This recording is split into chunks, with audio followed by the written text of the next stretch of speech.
नमस्कार, नवतेज टीवी देख रहे हैं आप और मैं आपके साथ हूं चंदा यादव। राजस्थान की राजधानी जयपुर में बेरोजगारी को लेकर यूथ कांग्रेस के कार्यकर्ताओं ने प्रदेश में बढ़ती बेरोजगारी के खिलाफ शहीद स्मारक पर धरना प्रदर्शन किया और मुख्यमंत्री आवास को घेरने का प्रयास किया। इस दौरान यूथ कांग्रेस के कार्यकर्ताओं के पुलिस के साथ झड़प भी हुई। पुलिस ने यूथ कांग्रेस के कार्यकर्ताओं पर लाठीचार्ज किया, साथ ही भीड़ को तितर बितर करने के लिए वाटर कैनन का इस्तेमाल भी किया गया। इसका वीडियो सोशल मीडिया पर जमकर वायरल हो रहा है। जानकारी के अनुसार राजस्थान में राजीव गांधी युवा मित्रों को फिर से रोजगार देने और किसान सम्मान की मांगों को लेकर यूथ कांग्रेस ने भजनलाल सरकार के खिलाफ मोर्चा खोल रखा है और उन्होंने इसी को लेकर बड़ा प्रदर्शन किया। प्रदर्शन के दौरान कार्यकर्ताओं ने बैरिकेडिंग तोड़ी तो पुलिस ने लाठीचार्ज कर दिया। प्रदर्शन में यूथ कांग्रेस के राष्ट्रीय अध्यक्ष बीवी श्रीनिवास भी शामिल हुए। प्रदर्शन के दौरान लाठीचार्ज में यूथ कांग्रेस के प्रदेश सचिव जयदत्त जांगीर सहित कई लोगों को चोटें भी आई है। यूथ कांग्रेस पदाधिकारियों ने क्या कुछ कहा, सुनिए।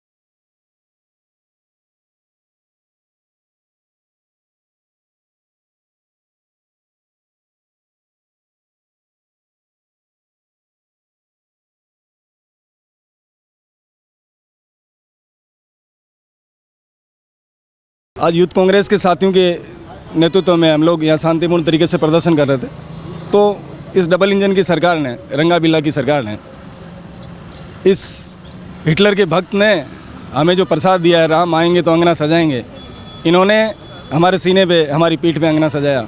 इसके लिए हम इस भजनलाल की सरकार का धन्यवाद ज्ञापित करते हैं कि बेरोजगारों की आवाज़ को उठाने का अगर ये परिणाम है और ये नतीजा है, तो हम लोग इनके पक्ष में हमेशा ये परिणाम झेलने को तैयार है। आज हम शंखनाद के नाम से युवाओं, किसानों और महिलाओं की आवाज़ बुलंद करने के लिए हमारे राष्ट्रीय अध्यक्ष श्रीनिवासन बीवी जी के नेतृत्व में, राजस्थान के प्रदेश अध्यक्ष अभिमन्यु पुनिया जी के नेतृत्व में हम अपनी बात को रखने के लिए मुख्यमंत्री आवास की ओर जा रहे थे।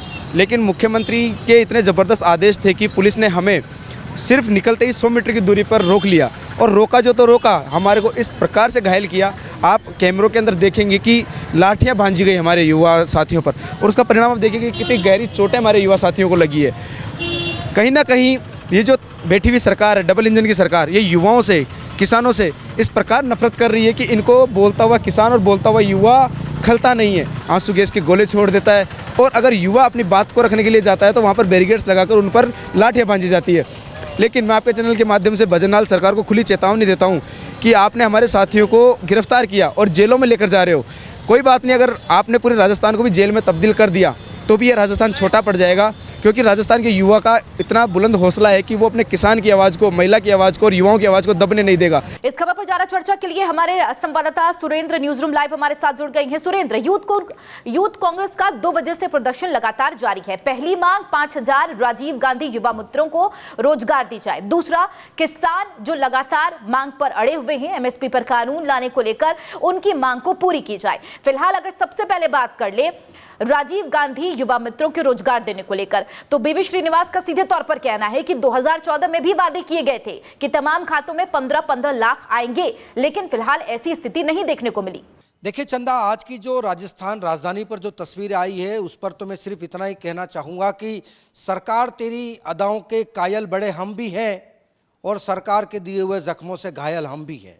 तो देखिए आज जिस तरीके से जो घायल होने की जो तस्वीर आई है और लगातार यूथ कांग्रेस देखिए, क्योंकि अब इस वक्त कांग्रेस जो है वो विपक्ष में बैठी है। विपक्ष को छोटे छोटे मुद्दे बड़े कैसे बनाने हैं, और सबसे खास बात यह है चंदा कि लोकसभा चुनाव से पहले छोटे छोटे मुद्दों को जनता के बीच, युवाओं के बीच कैसे लेकर के जाया जाए, तो कांग्रेस उस तरह पर चल पड़ी है।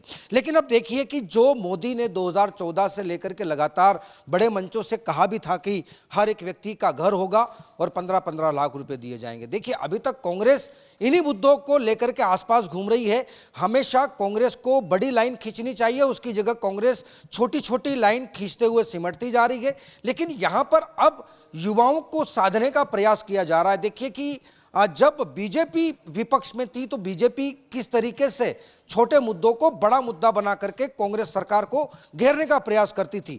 लेकिन अब तस्वीरें जस्ट उल्टी हो चुकी हैं कि अब कांग्रेस विपक्ष में आ चुकी है और अब बीजेपी सत्ता में है। देखिए, हालांकि सरकार को बने 65 दिन से ज़्यादा का वक्त हो चुका है, लेकिन अब 100 दिन का रूट मैप बनाया गया है बीजेपी की ओर से, अब उस पर काम भी हो रहा है। लेकिन कांग्रेस को लग रहा है कि सरकार 65 दिन से कोई काम नहीं कर रही है।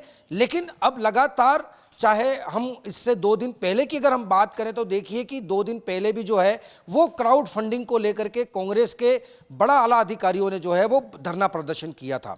अब 2 दिन बाद जो है वो यूथ कांग्रेस की तरफ से यहाँ पर बड़ा धरना प्रदर्शन किया गया था और लगभग 1 महीने का ज़्यादा वक्त हो चुका है। शहीद स्मारक पर जो है वो गांधी युवा मित्र के जो जिनको निकाला गया है वो 1 महीने से लगातार यहाँ पर धरना प्रदर्शन भी कर रहे हैं। सरकार तक अपनी मांगे जो है वो पूरी करवाने के लिए जद्दोजहद में लगे हुए हैं। लेकिन यहाँ पर देखिए कि उससे बीच में एक व्यक्ति की हार्ट अटैक से मौत भी हो जाती है और उस हार्ट अटैक व्यक्ति के घर पर जो है वो यहाँ से सचिन पायलट, अशोक गहलोत, टीकाराम जूली, डोटासरा। ठीक है सुरेंद्र, जब यूथ कांग्रेस के कार्यकर्ताओं के द्वारा प्रदर्शन किया जा रहा था, इस दौरान लाठीचार्ज होता है। लाठीचार्ज में जयदेव जांगड़ के साथ साथ और कई जो ऐसे नेता हैं, कार्यकर्ता हैं, वो चोटिल होते हैं, जख्मी होते हैं। इसके बाद जो है और भी प्रदर्शन उग्र होता हुआ नजर आता है। एक तरफ विपक्ष के पास पहले से मुद्दा है और दूसरी तरफ लाठीचार्ज के बाद कई लोग चोटिल हुए हैं। जाहिर सी बात है एक और मुद्दा कहीं ना कहीं मिलता हुआ नजर आ रहा है। अब आगामी लोकसभा चुनाव पर क्या कुछ इसका असर पड़ता हुआ दिखेगा? देखिए चंदा, ये तो तस्वीरें बिल्कुल सीधी सी हैं, उसमें कोई लाग लपेट नहीं है, क्योंकि लोकसभा पर इसका बहुत ज़्यादा इम्पैक्ट होगा। क्योंकि अब यही युवा जो हैं वो लाठीचार्ज के वीडियो जो है वो सोशल मीडिया पे वायरल करेंगे, लोगों के बीच जाएंगे, मुद्दा बताएंगे कि किस तरीके से वर्तमान की बीजेपी सरकार अपनी, जब विपक्ष के लोगों को जब मांगे मानी जाती है या विरोध प्रदर्शन किया जाता है तो उनको इस तरीके से ये तमाम तस्वीरें सामने आती हैं और ये जो चीज़ें हैं ये कहीं ना कहीं उनको भुनाने की कोशिश करेंगे। देखिए, कांग्रेस के पास अभी हाल फिलहाल में ऐसा कोई बड़ा मुद्दा नहीं है जिसको वो लोकसभा में भुना सके। लेकिन यूथ कांग्रेस की बात कर ले, चाहे वो NSUI की बात कर ले या फिर कांग्रेस के अलग अलग विंग्स हैं उनकी हम बात कर ले, तो अभी हालांकि देखिए कि इस वक्त जो है वो अभिमन्यु पुनिया ने एक बड़ा प्रोग्राम बना करके इस तरीके को भुनाने की कोशिश की है। नो डाउट चंदा कि आगामी लोकसभा चुनाव से पहले कांग्रेस और भी छोटे छोटे मुद्दों को बड़ा बनाने का प्रयास करेगी और सबसे पहले उनके निशाने पर रहेगा जयपुर मुख्यालय। देखिए, जयपुर मुख्यालय इसलिए रहेगा क्योंकि तमाम यहाँ पर। ठीक है सुरेंद्र, यूथ कांग्रेस की 2 मांगे, पहली मांगों को लेकर हमने जिक्र किया, दूसरी मांगों पर अगर आए तो किसान की मांगों को लेकर लगातार प्रदर्शन किया जा रहा है। चूंकि किसान पहले से ही पंजाब हरियाणा बॉर्डर पर डटे हुए हैं, किसान ने दिल्ली कूच का ऐलान भी किया हुआ है। 4 वार्ता जो रही वो असफल रही है, बेनतीजा रही है। चूंकि उम्मीद भी जताई जा रही है कि पांचवा वार्ता की जाएगी, लेकिन उसमें भी अटकलें अभी तक लगाई जा रही है कि हो सकता है ये भी असफल ही रहे। चूंकि अगर देखा जाए कांग्रेस की तरफ से पहले भी समर्थन का ऐलान किया गया है कांग्रेस को, फिर वो चाहे मल्लिकार्जुन खड़गे की बात कर ले, गोविंद सिंह डोटासरा की बात कर ले या फिर कांग्रेस के तमाम नेताओं का। अब इसका असर क्या कुछ देखने को मिलेगा? क्योंकि 2.5 साल पहले भी हमने कृषि बिल को लेकर किस तरीके से किसानों का आंदोलन था, कितना उग्र थे, वो तो हमने तस्वीरें देखी। क्या लगता है किसान की जो मांगे हैं MSP कानून को लेकर सहित तमाम मांगों को लेकर क्या उम्मीद है कि पूरी की जा सकती है? देखिए चंदा, इससे पहले जो किसानों का उग्र आंदोलन हुआ था तो उसका एक ताजा उदाहरण था पंजाब। अब देखिए पंजाब में सरकार किसकी है? आम आदमी पार्टी की। इससे पहले सरकार किसकी हुआ करती थी? कांग्रेस की। उससे पहले कहीं ना कहीं गठबंधन और कांग्रेस दोनों का सरकार हुआ करती थी। लेकिन जब किसानों ने इसका विरोध प्रदर्शन किया तो यहाँ पर आम आदमी पार्टी ने इस छोटे से मुद्दे को बहुत बड़ा रूप देकर के उसको बनाने की कोशिश की। तो कहीं ना कहीं दिल्ली और पंजाब, इन दोनों स्टेटों में जो है वो आम आदमी पार्टी अपनी सरकार बना पाई। देखिए, जब भी अगर किसानों को अगर कोई भी सरकार रही हो चंदा, जब भी अगर किसानों ने ललकार दी है या फिर यूं कहें कि एकजुट होकर के अगर उन्होंने अपना अभियान शुरू किया तो निश्चित तौर पर हर एक इमारत में दरार दिखती हुई नजर आएगी। देखिए, इससे पहले इस बार कांग्रेस जो है वो इस किसान मुद्दे के साथ साथ में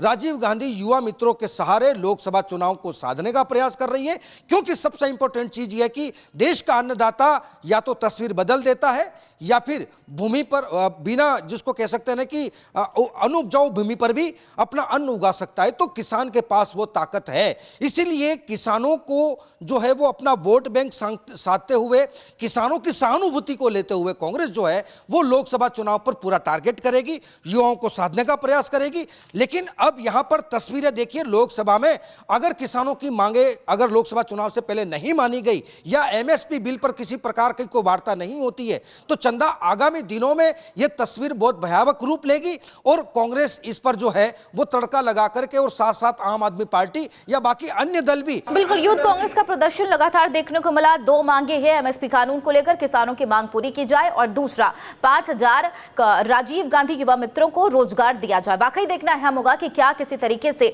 आगे यह प्रदर्शन जारी रहता है, क्या फिर इस पर जो मांगे हैं तमाम किसानों की, चाहे बात कर ली या फिर रोजगार देने को लेकर किसी तरीके का जो बड़ा अपडेट है या फिर रोजगार की बात है उस पर कुछ सामने आता है। बहुत शुक्रिया सुरेंद्र इस खबर पर लगातार जानकारी साझा करने के लिए। 6 साल के लिए कांग्रेस से निष्कासित आचार्य प्रमोद कृष्णम ने हाल ही में प्रधानमंत्री नरेंद्र मोदी और यूपी सीएम योगी आदित्यनाथ के सानिध्य में कल्की धाम मंदिर की आधारशिला रखी थी। आचार्य प्रमोद कृष्णम ने पीएम मोदी और योगी को आधारशिला कार्यक्रम के लिए आमंत्रित किया था। उसके बाद ही उनका कांग्रेस से निष्कासन, जिसके बाद से ही कयास लगाए जा रहे थे कि आचार्य प्रमोद कृष्णम भाजपा में शामिल हो सकती है। और बदलती हुई परिस्थितियों के हिसाब से यह कहना गलत नहीं होगा कि पिछली बार कांग्रेस के टिकट पर संभल से उतर चुके आचार्य प्रमोद कृष्णम अब की बार भाजपा से चुनावी मैदान में ताल ठोक सकते हैं। इन सब के बीच एक तस्वीर भी सोशल मीडिया पर जबरदस्त वायरल हो रही है, जिसमें पीएम मोदी, सीएम योगी आदित्यनाथ और आचार्य प्रमोद कृष्णम दिख रहे थे, जिस पर उन्होंने भी तुरंत जवाब देते हुए शुक्रिया कहा। कहीं ना कहीं यह तस्वीर भी उनकी बीजेपी में जाने की पुष्टि के तौर पर देखी जा रही है।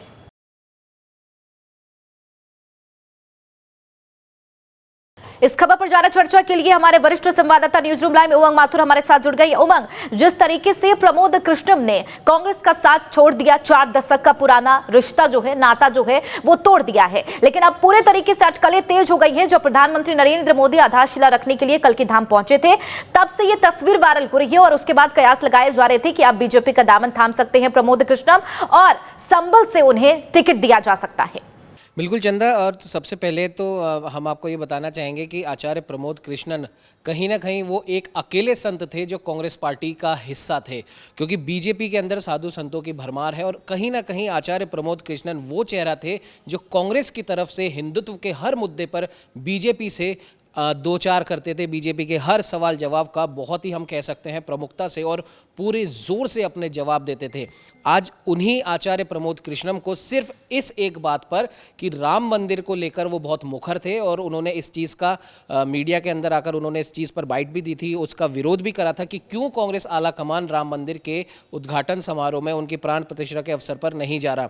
और इससे भी पहले की अगर हम बात कर दें तो आचार्य प्रमोद कृष्णन राजस्थान विधानसभा चुनाव के समय भी काफ़ी मुखर थे। अशोक गहलोत पर लगातार वो हमला कर रहे थे सचिन पायलट को लेकर, और कहीं ना कहीं आचार्य प्रमोद कृष्णन, जैसा कि सब जानते हैं, प्रियंका गांधी वाड्रा के बहुत करीबी रहे हैं और सचिन पायलट को लेकर उनके मन में हम कह सकते हैं थोड़ी सी सहानुभूति भी थी। तो लगातार कई मौकों पर अशोक गहलोत हो गए या कांग्रेस के कई ऐसे लोग वो उनका विरोध करते थे जो हिंदुत्व की राजनीति हो या जो भी, अगर हम कहें कि उनके हिसाब से जो भी कांग्रेस में गलत हो रहा था उसके वो प्रमुख विरोधी रहे थे।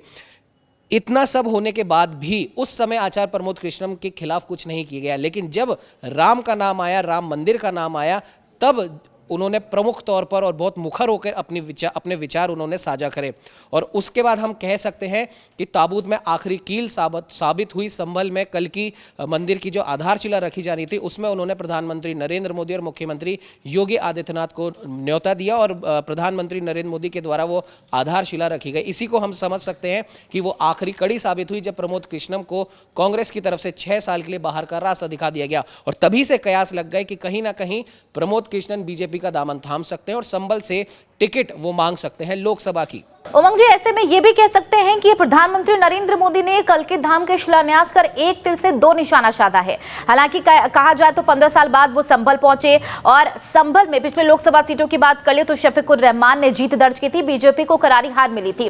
और कहा यह भी जाता है कि वहां पर संभल में दोबारा से जीत दर्ज करने के लिए अब प्रमोद कृष्णम को टिकट दिया जा सकता है। लेकिन क्या कुछ वहां पर जातीय समीकरण सीटों पर रहेगा बीजेपी के लिए, ये जानना भी सबसे ज्यादा अहम है। जातीय समीकरण की की अगर चंदा हम बात करें तो सोशल इंजीनियरिंग में बीजेपी ने मास्टरी हासिल करी हुई है, लेकिन यहाँ पे सबसे महत्वपूर्ण हो जाता है बीजेपी का वो नारा कि अब की बार 400 पार। और कहीं ना कहीं प्रधानमंत्री नरेंद्र मोदी ने हर मंच से अभी पिछले कुछ दिनों की अगर हम बात करें तो उन्होंने कहा है कि हर अच्छे काम के लिए ऊपर वाले ने बीजेपी को चुना है और मेरे को चुना है। और कल की मंदिर की आधारशिला के समय भी उन्होंने कहा था, हालांकि वो मजाकिया अंदाज में कहा था कि कांग्रेस के पास एक अकेला संत था, उससे भी कांग्रेस ने किनारा कर लिया।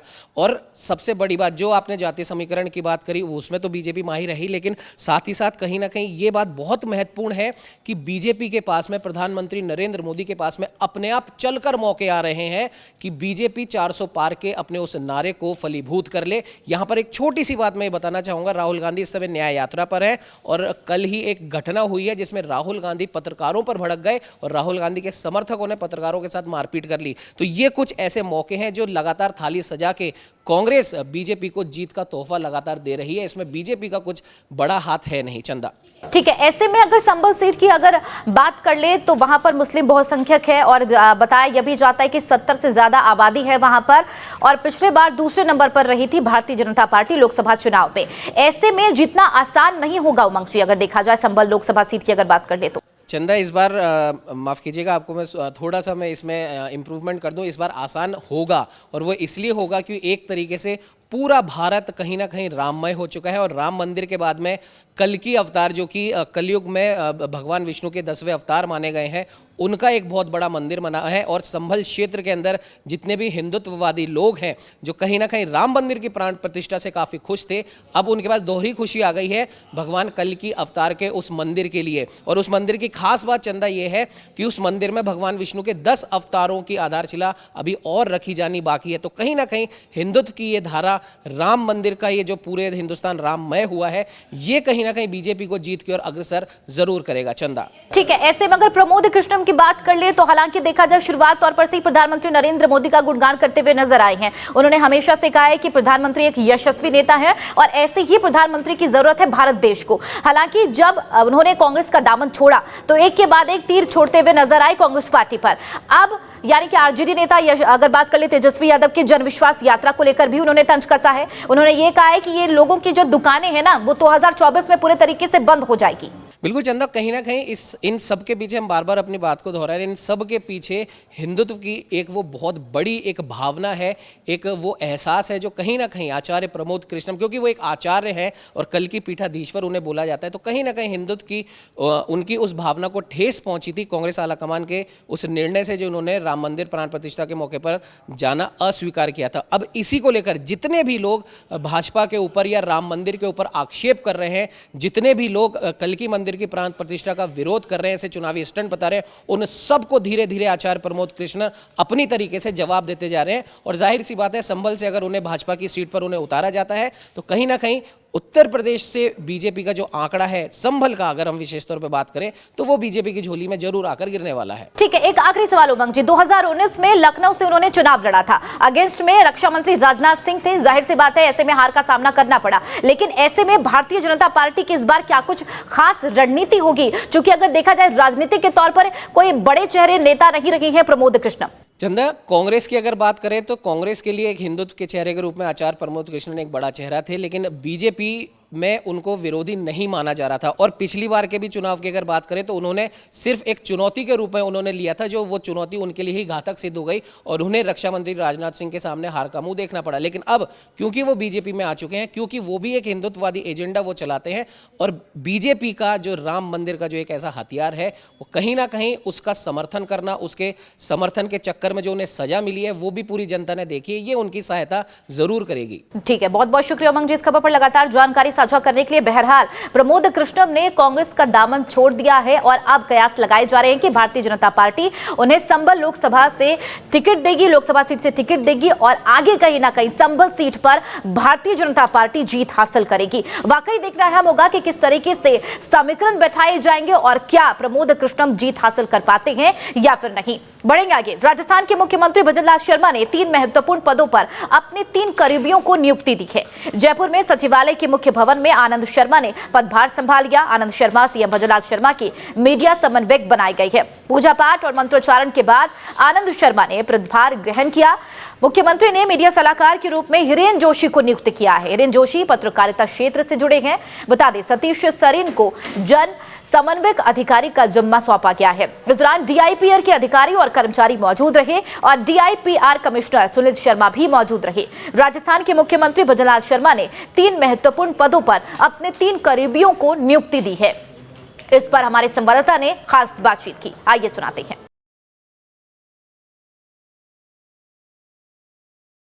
सरकार में मीडिया कोऑर्डिनेटर के पद पर आनंद शर्मा जी ने पदभार ग्रहण कर लिया। आनंद जी, आज मीडिया कोऑर्डिनेटर के पद पर आप आसीन हुए, क्या कुछ प्राथमिकताएं आपकी? देखो, सबसे पहले मैं माननीय मुख्यमंत्री जी का आभार व्यक्त करूंगा और निश्चित रूप से जो लोकतंत्र का चतुर्थ स्तंभ है और लोकतंत्र का एक हिस्सा है मीडिया, तो मीडिया कोऑर्डिनेशन की जिम्मेदारी दी है, तो बेहतर मीडिया कोऑर्डिनेशन और जो भी दायित्व मिलेगा उसकी पूर्ति करेंगे। पिछले 5 साल मीडिया काफ़ी परेशान रहा 2 प्रमुख मुद्दों को लेकर। एक तो पत्रकार सुरक्षा कानून और पत्रकार आवासीय योजना। इसको लेकर किस प्रकार से आप सरकार और मीडिया के बीच में समन्वय बिठा पाएंगे? देखिए, जो पत्रकार कल्याण कोष जो यहाँ बना है उसका बेहतर प्रबंधन रहे और जो कमेटियाँ जो बनी हैं उसकी भी जानकारी लेंगे। अभी यानी कार्यभार संभाला है तो करेंगे, इसमें जो अच्छा बेहतर होगा वो करेंगे। अभी शर्मा जी ने कार्यभार संभाला है, उनका साफ तौर पर कहना है कि जो भी पत्रकारों के लिए, मीडिया के लिए जो भी चीज़ें ज़रूरी होंगी, भले ही वो पत्रकार सुरक्षा कानून हो या पत्रकारों के लिए जो आवाज़ की बात हो, धीरे धीरे जो कमेटियां बनी हैं आज पदभार संभालने के बाद में उन कमेटियों पर ध्यान दिया जाएगा और जो भी पत्रकारों के लिए या सरकार और मीडिया के बीच में समन्वय बनाने के लिए जो भी चीज़ें ज़रूरी होंगी वो ज़रूर की जाएंगी। सचिवालय में इस समय हम खड़े हैं। आपको बता दें कि मुख्यमंत्री के तीनों ही महत्वपूर्ण अधिकारियों ने आज अपना पदभार ग्रहण कर लिया है। आनंद शर्मा जी से हमने बात करी थी, अभी सतीश सरीन जी हमारे साथ मौजूद है, जन समन्वयक अधिकारी ने बनाया। सर, सबसे बड़ी समस्या ही यही होती है कि जनता किस प्रकार से सरकार से, अपने मुख्यमंत्री से, चुने हुए हम कह सकते हैं कि जो जन सेवक है उनसे किस प्रकार से संवाद करें, ये समस्या अक्सर देखी गई है और आपके पास ये महत्वपूर्ण प्रभार है। इस समस्या को कैसे दूर करेंगे? सर्वप्रथम तो मैं आपके माध्यम से माननीय मुख्यमंत्री जी को धन्यवाद देता हूं कि जो उन्होंने मुझे इस कार्य के लिए समझा कि मैं ये कार्य कर सकता हूं। मैं उनकी आशाओं पे पूरा उतरने की कोशिश करूंगा। दूसरा, मुख्यमंत्री जी बहुत संवेदनशील मुख्यमंत्री हैं। उन्होंने पार्टी में इतना लंबा कार्य करने का अनुभव है और वो एक एक कार्यकर्ता को जानते हैं। उनका पहले दिन से ये मत था कि मेरे में, कार्यकर्ता में और जनता में कोई बीच में कोई संवादहीनता ना रहे। उस संवादहीनता को मिटाने के लिए उन्होंने मुझे सेतु के तौर पे नियुक्त किया है। मेरा कार्य जनता और मुख्यमंत्री के बीच में और कार्यकर्ता और मुख्यमंत्री के बीच में सेतु का काम रहेगा। मैं जनता के कार्य, जनता की बात मुख्यमंत्री तक पहुंचाऊंगा, कोशिश करूंगा उन सबको मिलवा दूं जितनों को एक मिलवा सकते हैं और उनके जो भी कार्य हैं वो हो जाए। मुख्यमंत्री जी रोज़ जन सुनवाई करते हैं। मुख्यमंत्री जी कोई भी कार्य छोड़ देते हैं लेकिन जन सुनवाई नहीं छोड़ते और जन सुनवाई के अंदर वो एक एक व्यक्ति के पास जाकर उसकी समस्या सुनते हैं और साथ में उनके सारे अधिकारी चलते हैं। वहीं त्वरित निस्तारण भी किया जाता है और कई बार तो मैंने ऐसे देखा है कि मुख्यमंत्री जी वहीं से दूसरे अधिकारियों को फ़ोन करके उस कार्य को करने के लिए कहते हैं। तो मुख्यमंत्री जी की संवेदनशीलता है और मुख्यमंत्री जी चाहते हैं कि जनता के साथ उनका जुड़ाव रहे। जनता ये ना समझे, जो आमतौर पे पुराने मुख्यमंत्रियों के बारे में देखा गया है कि मुख्यमंत्री बनने के बाद जनता उनसे मिल नहीं सकती। हाँ, मैं ये ज़रूर कहूँगा कि कभी कभार ऐसा हो जाता है कि मुख्यमंत्री जी को मिलने में किसी से देर हो जाए, अंदर जो कुछ वीआईपी आते हैं, लेकिन मुख्यमंत्री जी जो आम जन है उससे रोज़ ज़रूर मिलते हैं। तो ये मुख्यमंत्री जी की बहुत विशिष्ट बात है।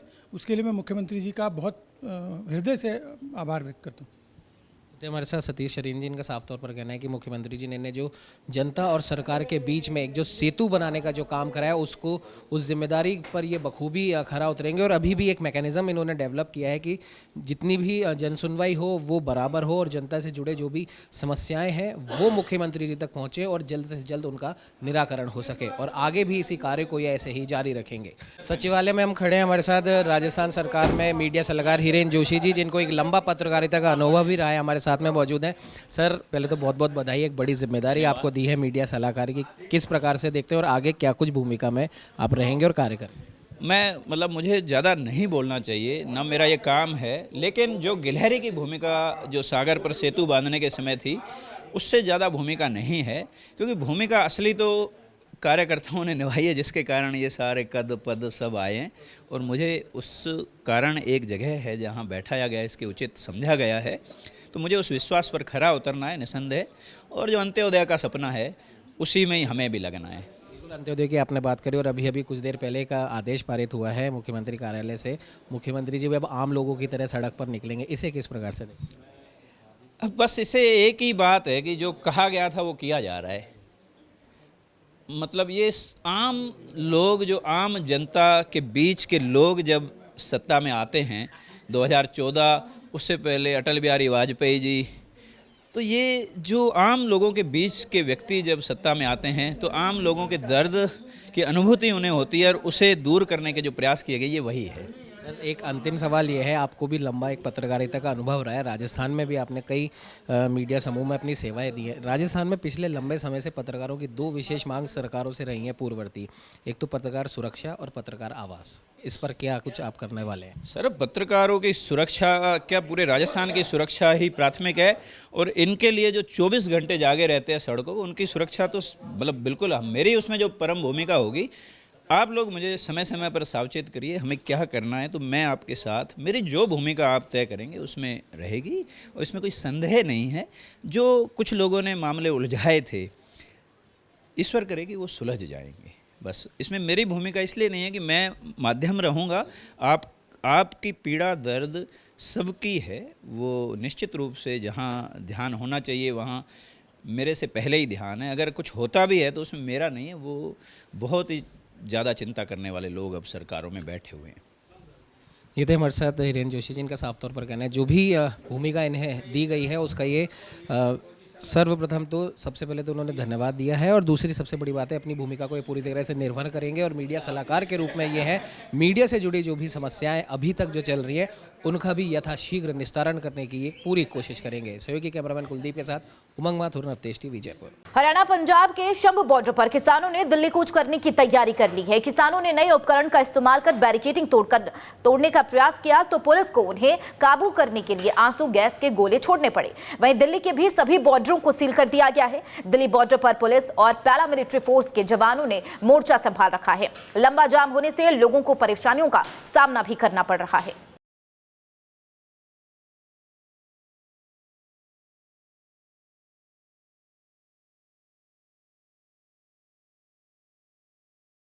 राजस्थान के सीएम भजनलाल शर्मा बाड़मेर के आलमपुर गांव में आलमजी महाराज के प्राण प्रतिष्ठा महोत्सव में पहुंचे और उन्होंने आलमजी महाराज मंदिर में दर्शन पूजन किए। वहीं सीएम भजनलाल शर्मा ने कहा कि भाजपा ने चुनाव में जो वादे किए थे, धारा 370 हटाएंगे और राम मंदिर बनाएंगे और पार्टी ने दोनों वादे पूरे किए हैं। उन्होंने कहा रामलला भी जानते हैं कि किसे बुलाना है और किसे नहीं।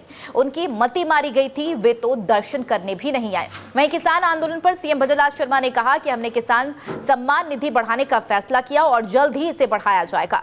सीएम ने कहा कि राजस्थान के मंदिरों के लिए 300 करोड़ बजट का प्रावधान किया गया है।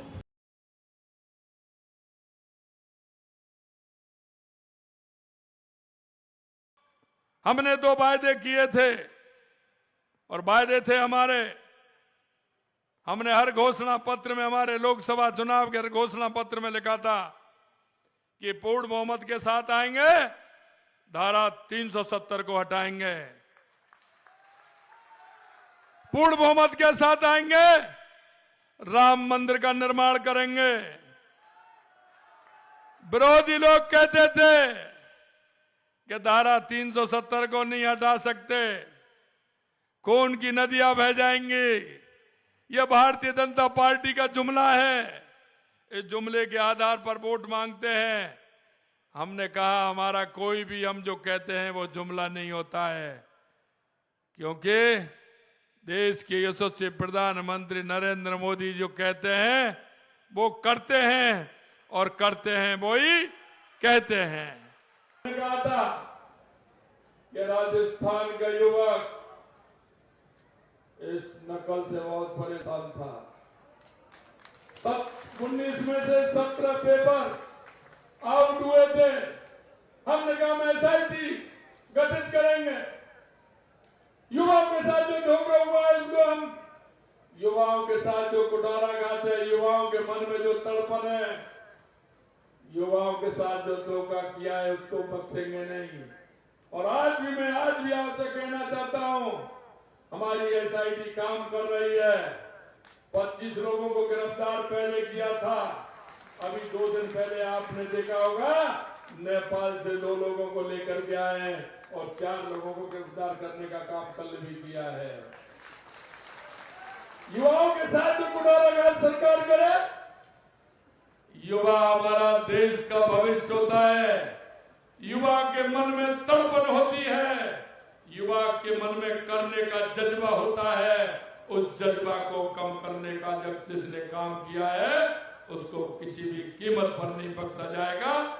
जयपुर के राजकीय सावित्रीबाई फुले छात्रावास में सामाजिक न्याय एवं अधिकारिता मंत्री अविनाश गहलोत की अध्यक्षता में मुख्यमंत्री दिव्यांग स्कूटी वितरण समारोह आयोजित किया गया। इस दौरान 60 दिव्यांग जनों की स्कूटी वितरित की गई है और डिप्टी सीएम दिया कुमारी ने दिव्यांग जनों को स्कूटी मिलने पर बधाई दी है। उन्होंने कहा, प्रधानमंत्री के नेतृत्व में 2014 से विकास की गति तिगुनी हो चुकी है। विकसित भारत का सपना 2047 से पहले ही बहुत जल्द ही साकार होगा। उन्होंने कहा, राज्य सरकार महिला सशक्तिकरण के लिए संकल्पित है।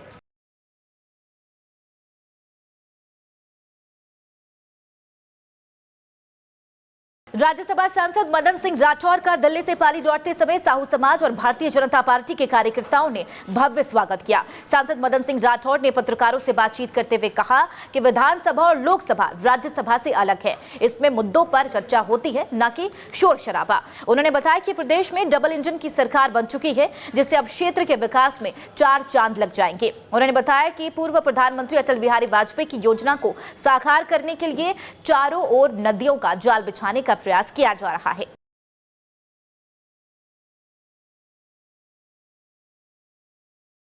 राजस्थान में स्वास्थ्य सेवाओं के सुधार किए जाने को लेकर 31,000 नई भर्तियां की जाएंगी, जिसको लेकर स्वास्थ्य मंत्री गजेंद्र सिंह खींवसर ने बड़ा बयान दिया है। इस भर्ती के लिए वित्तीय स्वीकृति भी ली जा चुकी है। बीकानेर दौरे पर रहते हुए स्वास्थ्य मंत्री ने नवतेज टीवी से खास बातचीत करते हुए चिरंजीवी योजना के बारे में बातचीत की और उसे इंश्योरेंस योजना बताया। उन्होंने कहा कि अब तक राजस्थान में यूनाइटेड इंश्योरेंस कंपनी के साथ टाई अप था, लेकिन अब इसे दूसरी इंश्योरेंस कंपनी को साथ में जोड़कर इस योजना को लागू किया जाएगा, ताकि ज्यादा से ज्यादा लोगों को इसका फायदा मिल सके। इसी पर हमारे स्वास्थ्य एवं चिकित्सा मंत्री गजेंद्र सिंह खींवसर से बीकानेर के नवतेज टीवी संवाददाता के सिंह ने खास बातचीत की। हमारे साथ हैं स्वास्थ्य मंत्री गजेंद्र सिंह जी। सर, क्या कहेंगे राजस्थान में चिकित्सा व्यवस्था को लेकर? चिकित्सा व्यवस्था में बहुत कुछ करना है। सबसे भारी प्रॉब्लम है कि हमारी मैन पावर बहुत कम है और हम पहली बारी राजस्थान के इतिहास में 31,000 एम्प्लॉइज हम हायर कर रहे हैं। वित्तीय स्वीकृति मिल गई, सब कुछ हो गया, मतलब उनकी जो सिलेक्शन प्रोसेस भी शुरू कर दिया।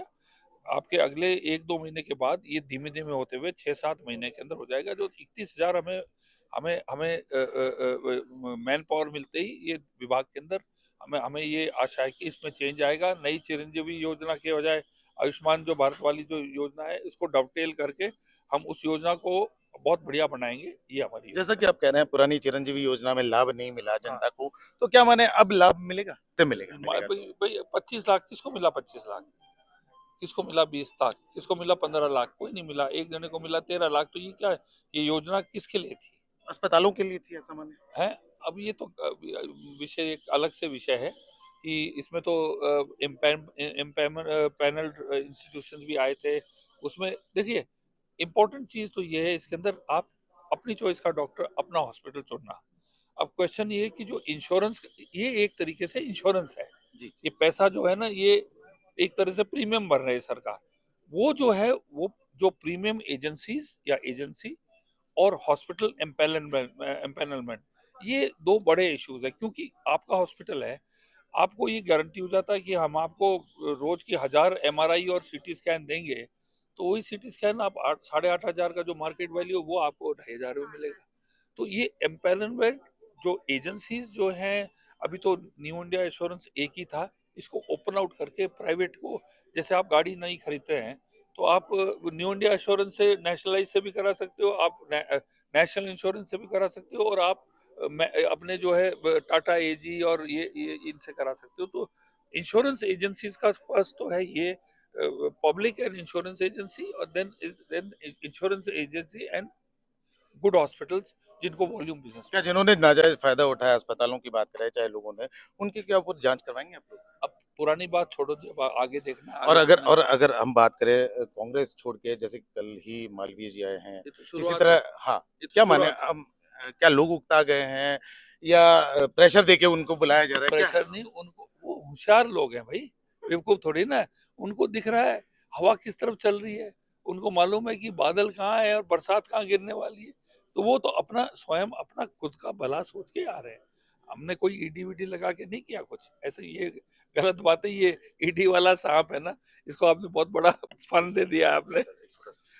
ये थे गजेंद्र सिंह खींव सर, जिनका सीधे तौर पर कहना है कि ईडी वाला कोई सांप नहीं है और यह कहा जा सकता है कि राजस्थान में व्यवस्थाओं को और सुचारू किया जाएगा। 31,000 की नई भर्ती की जाएगी, तो कहीं ना कहीं बड़ी बात कही जा सकती है स्वास्थ्य महकमे के लिए। के सिंह बीकानेर। राजस्थान के ऊर्जा राज्य मंत्री हीरालाल नागर एक दिवसीय भिलवाड़ा दौरे पर पहुंचे, जहां बीजेपी पदाधिकारियों और कार्यकर्ताओं ने उनका जोरदार स्वागत किया। उन्होंने दावा किया कि प्रधानमंत्री नरेंद्र मोदी की नीतियों को देखते हुए प्रदेश और देश भर में अलग अलग पार्टियों के बड़े नेता भाजपा का दामन थाम रखे हैं। हीरालाल नागर ने कहा कि लोकसभा चुनाव में भाजपा पुराने रिकॉर्ड को न केवल दोहराएगी, बल्कि हर लोकसभा क्षेत्र में पिछली बार से इस बार ज्यादा के अंतर से जीत हासिल करेगी।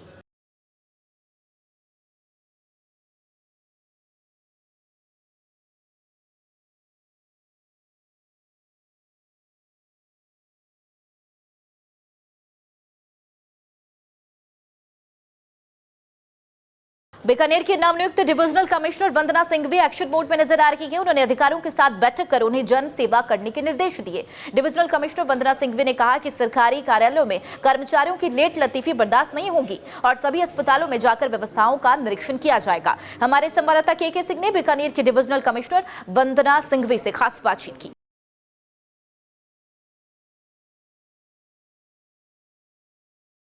इस वक्त हमारे साथ मौजूद हैं बीकानेर की नई डिविजनल कमिश्नर वंदना सिंघवी, जिन्होंने बीकानेर में कार्यभार संभाला। बीकानेर संभाग का सबसे बड़ा अस्पताल है जिसका नाम है पीबीएम अस्पताल। हमेशा ही अव्यवस्थाओं के लिए जाना जाता रहा है। इसका अव्यवस्थाओं को लेकर बहुत नाम है, क्योंकि आपने पाली संभाग में रहते हुए भी तमाम तरह के काम किए हैं, हॉस्पिटल्स को लेकर और भी अन्य जगहों को लेकर काम किया है। लेकिन खास तौर पर अब आपके बड़ा चैलेंज आपके सामने है, बीकानेर का पीबीएम अस्पताल। किस तरह से सुधार पाएंगे? पीबीएम अस्पताल में मेरा अभी जाना नहीं हुआ है, क्योंकि आज ही प्रॉपरली वर्किंग डे है और वो भी मेरे उसमें है पूरा। 1-2 दिन में जब भी अवसर मिलेगा I will visit there. And उसको सबसे जो बेहतर चीज़ है, पहले तो किसी भी अस्पताल में साफ सफाई सबसे अच्छी होनी चाहिए और साफ सफाई के अंदर भी शौचालय। मेरा जहाँ पे भी मैं इंस्पेक्शंस के लिए जाती हूँ, डॉक्टर हॉस्पिटल में या स्कूल्स में, तो मेरा एक ही प्रश्न रहता है कि एक ही बात रहती है कि क्या मैं अपने बच्चे को इस विद्यालय में पढ़ा सकती हूँ? क्या डॉक्टर अपने बच्चे को सरकारी अस्पताल में इलाज कराना पसंद करेंगे? तो यही प्रश्न करते हैं कि मैं मेरे बच्चे को सरकारी स्कूल में पढ़ा सकूं, मेरे बच्चे का इलाज सरकारी अस्पताल में जो सुविधाएं हैं उनके साथ करा सकूं। उस दृष्टि से हमको हॉस्पिटलों को और स्कूलों को बेहतर बनाना होगा, ताकि आम नागरिक जो सारी व्यवस्थाओं का हकदार है, उसका अधिकार है कि उसे अच्छी व्यवस्थाएं मिले, अच्छे साफ सुथरे अस्पताल मिले, दवाइयाँ सुगमता से मिले, सारा इलाज सुगमता से मिले, उसके लिए पूरा प्रयास किया जाए। उसके अलावा श्री अन्नपूर्णा रसोई जगह जगह बीकानेर में है, उनके लिए क्या कहना चाहिए? किस तरह से सुधार? वो अभी मैंने देखा नहीं है, उनके भी निरीक्षण होंगे, औचक हों, बता के हों, लेकिन उसमें जो चीज़ इम्पॉर्टेंट है वो है खाने की क्वालिटी और साफ सफाई।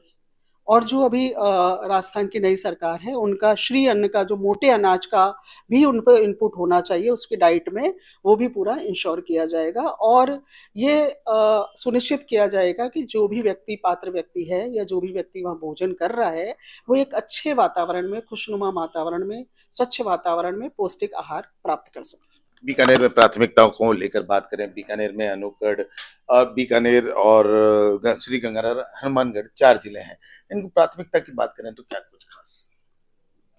प्राथमिकताओं में मेरा सबसे पहला तो ये रहेगा कि जो हमारे कार्यालय हैं, जितना कोई भी कार्यालय हो, सरकारी कार्यालय हैं, उसको थोड़ा हम साफ सुथरा करके एक सकारात्मक माहौल पैदा करेंगे। और सकारात्मक माहौल में जब कर्मचारी बैठता है तो वो सकारात्मक डिलीवरी सिस्टम उसका होता है।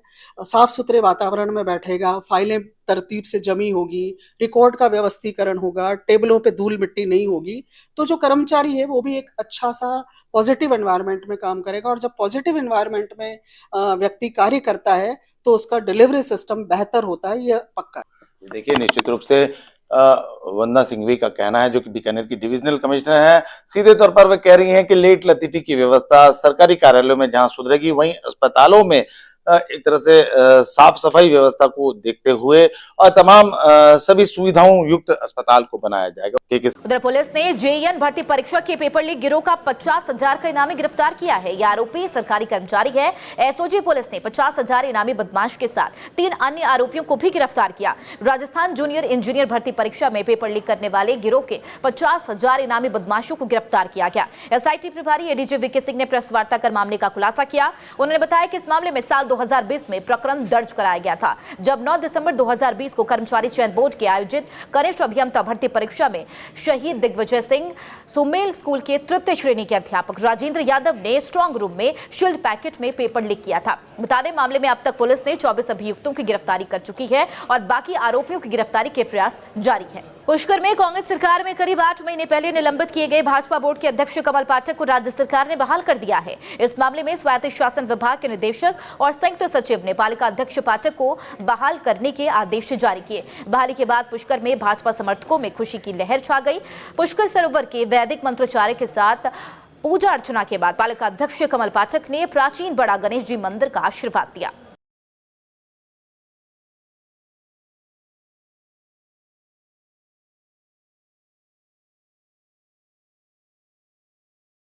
भारतीय जनता पार्टी और आम जन में पूरा जोश और उत्साह देख रहे हैं। जिस प्रकार दिवाली मनाई जाती है, उस प्रकार आज पाठक साहब की जो बहाली हुई है, उससे आम जन, हर गरीब, हर वर्ग का आदमी आज खुशियां मना रहा है। तो ये हम सब के लिए बहुत खुशी का क्षण है कि जो कांग्रेस ने दुष्प्रचार करके जो लोकप्रिय नेता को सस्पेंड करवाया था, आज राज्य सरकार ने वापस बहाल करने पे पूरा पुष्कर आम जन खुशियां मना रहा है। ऐसा लग रहा है जैसे कोई आज दिवाली मन रही हो।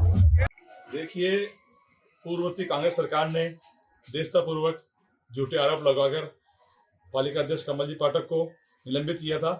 जैसे ही भारतीय जनता पार्टी की सरकार आई, क्यों भारतीय जनता पार्टी सरकार ईमानदार निष्ठापूर्वक कार्य करती है।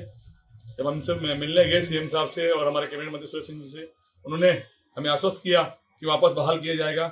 और देखिए आप, उन्होंने कल वापस आदेश निकालकर भारतीय जनता पार्टी सरकार ने और हमारे पूर्व पालिका अध्यक्ष पाठक जी को पुनः बहाल किया है और आज उन्होंने अपना पदभार ग्रहण किया है।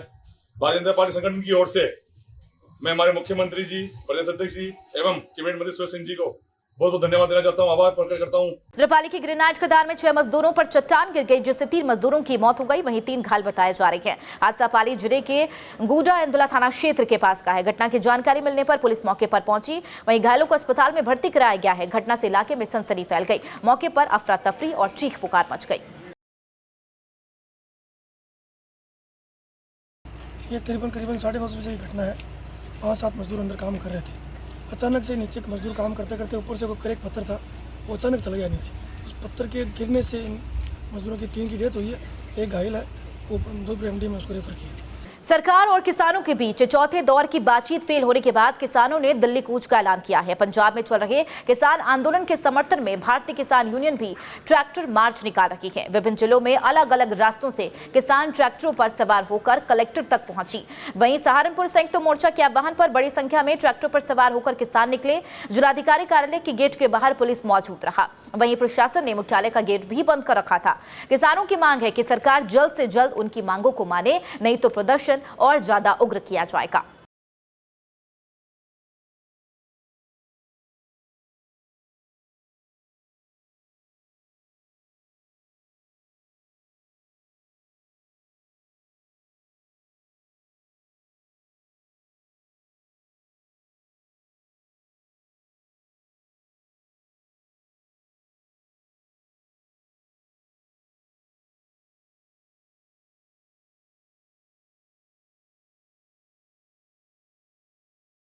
आज तो पूरे देश में संयुक्त किसान मोर्चे के आह्वान पर एक कार्यक्रम था। जिलाधिकारी महोदय तक ज्ञापन देना था राष्ट्रपति जी के नाम। मांग थी कि देश में एमएसपी गारंटी कानून बने, किसानों पर दर्ज मुकदमे वापसी हो। जो केंद्र सरकार ने वादा करा था वो अपने वादे तक शब्द मुकरगी। अब पंजाब के किसानों पर लाठीचार्ज करवा दी। दिल्ली में जाना किसान का बहन है क्या? दिल्ली में क्यों नहीं जा सकता? दीवार करवा दी। कल कुछ सब पार्टियां काम में होंगी वोट मांगन। अगर किसान ने अपने घरों के बाहर आगे अपने काम तो पहले दीवार कर दी, फिर कहाँ जाएंगे? किसान भी तो कर सके। इस किसान की बात सुनते ही समाधान लिखना है आपके चैनल के माध्यम से। एक राजस्थान चुनाव से कांग्रेस के दिग्गज नेता महेंद्रजीत सिंह मालवीय ने बीजेपी ज्वाइन कर ली है, जिसके बाद उन्होंने आसपुर क्षेत्र का दौरा किया, जहां बीजेपी पदाधिकारियों ने उनका स्वागत किया। इस दौरान मालवीय ने कांग्रेस पर निशाना साधते हुए कहा कि कांग्रेस में अब कोई नेतृत्व नहीं है, इसलिए सभी कांग्रेस के नेता छोड़कर जा रहे हैं। दूसरी ओर मोदी शाह की योजनाओं ने सबसे ज्यादा प्रभावित किया, जिससे देश के साख दुनिया भर में बढ़ी है। उन्होंने कहा लोकसभा चुनाव में भाजपा 370 के पार पहुंचेगी और केंद्र में फिर से भाजपा की सरकार बनेगी।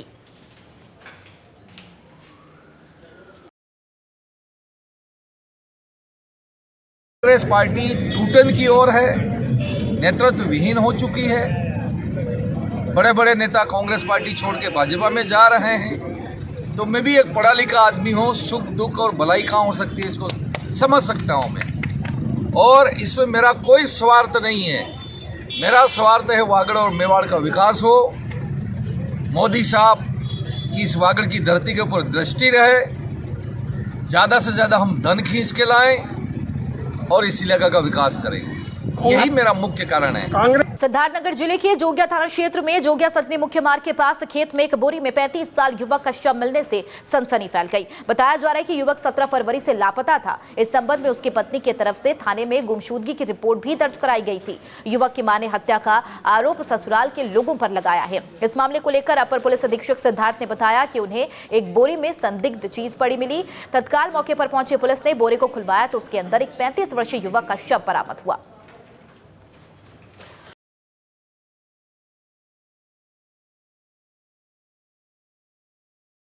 आज दिनांक 21 फरवरी को थाना प्रभारी जोगिया को करीब 8:15 बजे यह सूचना प्राप्त हुई कि बोरी में कोई संदिग्ध चीज़ जोगिया क्षेत्र के ग्राम नगरा में मुख्य मार्ग के किनारे पड़ी हुई है। मौके पर पुलिस द्वारा तत्काल पहुंचकर फील्ड यूनिट के साथ छानबीन की गई तो उक्त बोरी में एक पुरुष की डेड बॉडी मिली है। आसपास से जानकारी करने पर मृतक की शिनाख्त प्रशांत कुमार गुप्ता पुत्र वासुदेव गुप्ता निवासी साड़ी थाना क्षेत्र सिद्धार्थनगर के रूप में हुई है, जिनकी गुमशुदगी थाना उसका बाजार में दिनांक 18 फरवरी को ही अंकित की गई थी। शव को देखने से थोड़ा पुराना लग रहा है। शव को कब्जा पुलिस में लेकर पोस्टमार्टम व अन्य विधिक कार्रवाई की जा रही है। गुमशुदगी को सुसंगत धाराओं में तरमीम करते हुए अग्रितर विधिक कार्रवाई की जाएगी। मौके पर शांति व्यवस्था कायम। डिडवाना के मकराना में जिला पुलिस अधीक्षक जय यादव ने मकराना थाने का निरीक्षण किया। इस दौरान उन्होंने पुलिस थाने में उपस्थित एफआईआर क्राइम परिवादी रजिस्टर की जांच की है और सीएलजी सदस्यों की बैठक लेकर परिवादियों की समस्याओं को सुना और अधिकारियों को जल्द से जल्द लोगों की समस्याओं के निस्तारण के निर्देश दिए। बुजुर्ग की हत्या के मामले में उन्होंने 5 लाख रुपए की राशि देने का आश्वासन भी दिया।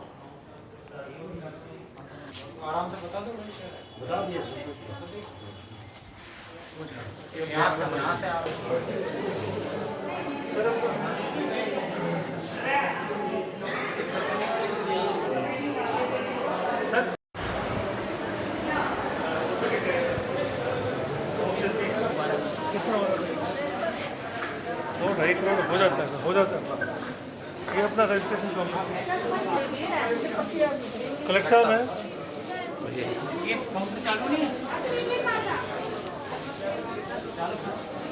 चालू है सर।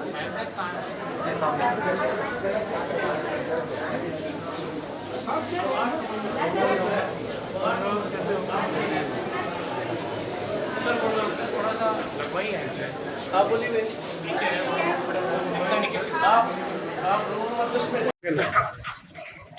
आज डिस्ट्रिक्ट हॉस्पिटल का सरप्राइज इंस्पेक्शन किया और यहाँ मरीजों से बात की। ज़्यादातर मरीज व्यवस्थाओं से सेटिस्फाइड थे। कुछ नेसेसरी डायरेक्शन है पीएमओ साहब और उनकी टीम को दिए हैं और अधिक राज्य सरकार की समस्या है और केंद्र सरकार उसके अनुरूप किस तरह से हम अच्छी सेवाएं दे सकें इसको लेकर विचार विमर्श किया और एजेंडा बिंदु आरएमआरएस की मीटिंग में भी रखी और कोशिश करेंगे कि अधिक से अधिक बेहतर व्यवस्थाएं यहाँ की हों और सभी लोगों को निःशुल्क इलाज दिया। अजमेर में नाबालिग बच्चे के साथ दुष्कर्म मामले में अदालत ने आरोपी को 20 साल के कारावास की सजा सुनाई है और 49,000 रुपए की आर्थिक दंड से दंडित भी किया है। पीड़िता ने बताया कि आरोपी ने उसका अपहरण कर अहमदाबाद में 1 महीने तक किराए के मकान में रखा और दुष्कर्म की वारदात को अंजाम दिया।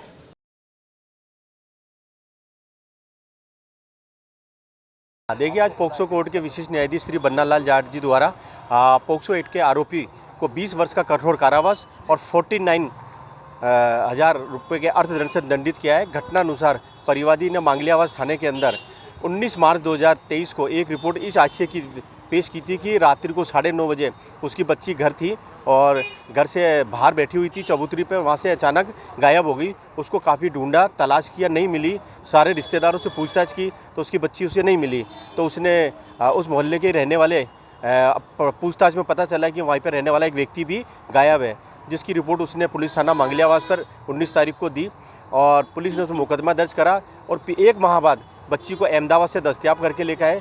बच्ची के 161 के बयान, 164 के बयान और माननीय न्यायालय के समक्ष हुए बयानों से में बच्ची ने घटना की पुष्टि की कि अभियुक्त उसे उस दिन मोटरसाइकिल में बैठाकर बस स्टैंड लेके गया और बस स्टैंड से उसे अहमदाबाद ले गया और अहमदाबाद उसके ज़बरदस्ती उसको एक कमरे में बंद रखा और उसके साथ 1 माह तक उसके साथ दुराचार किया। खबरों में फिलहाल मेरे साथ इतना ही। मुझे दीजिए इजाजत। नमस्कार।